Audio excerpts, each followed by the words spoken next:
इन दिनों इंटरनेट की दुनिया में chat generative pre trend transformer यानी चैट जीपीटी को लेकर खूब चर्चाएं हो रही हैं। चैटबॉट से आप जो भी सवाल करते हैं उसका ये लगभग सटीक उत्तर देता है। वहीं इस एडवांस तकनीक पर अकादमिक और शिक्षा जगत के विशेषज्ञों ने भारी चिंता जताई है। साथ ही कई रिपोर्टों में कहा गया है कि ये गूगल को बर्बाद कर देगा। 30 नवंबर 2022 को जब दुनिया कतर में हो रहे फुटबॉल वर्ल्ड कप का आनंद ले रही थी, तभी चैट जीपीटी नाम के आर्टिफिशियल टूल ने डेब्यू किया। नए सिस्टम को विशेषता है कि ये ऐसा कंटेंट लिख सकता है जो बहुत ही सटीक होता है। इसकी लिखावट इंसानों की जैसी ही प्रतीत होती है।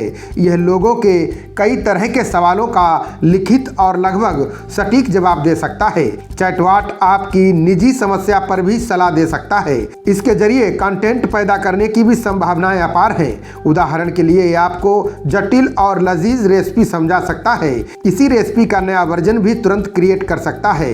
ये आपको नौकरी खोजने में भी मदद कर सकता है। आपको कविताएं, अकादमिक पेपर और खास दोस्तों को खत लिखने में मदद कर सकता है।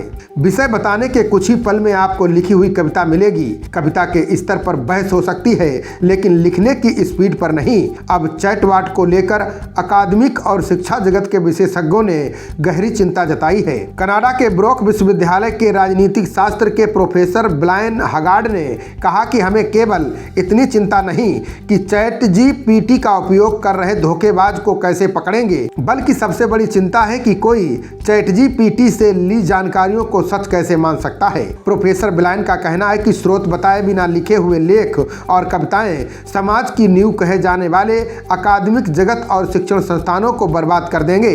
यहाँ तक प्रेस व मीडिया तक में भी उपयोग हो सकते हैं। ये पूरे सूचना तंत्र के लिए खतरा होगा। यही कारण है कि दुनिया के प्रमुख विश्वविद्यालयों, शैक्षिक संस्थाओं ने तो इसे प्रतिबंधित करना शुरू कर दिया है। इनमें फ्रांस का प्रख्यात साइंसेस पो प्रमुख है। कई ऑस्ट्रेलियाई विश्वविद्यालय भी ये कदम उठा चुके हैं। अगर आप इंटरनेट पर चैटबॉट के रिव्यू पढ़ेंगे तो बार बार खतरा शब्द का जिक्र मिलेगा। कई लोगों का मानना है कि ये प्रोग्राम मानव मस्तिष्क को तेजी से कॉपी कर रहा है। वहीं ये कई नौकरियों पर भी खतरा पैदा कर सकता है। जिन नौकरियों में शब्दों और वाक्यों पर निर्भरता है, उनमें खतरे की घंटियां बजनी शुरू हो गई हैं। जैसा पत्रकारिता, अगर सिस्टम और बेहतर हुआ तो पत्रकारों की नौकरियां कम होंगी। संभवतः एक समय ऐसा भी आ सकता है कि उनकी ज़रूरत ही नहीं पड़ेगी, क्योंकि हर आर्टिकल चैटबॉट ही लिख देगा। नया टूल गूगल के लिए खतरा बनकर उभरा है। आलम यह है कि जीमेल के फाउंडर पॉल ने कुछ समय पहले कहा था कि 2 साल में ये टूल गूगल को बर्बाद कर सकता है। खबरों का सिलसिला जारी रहेगा।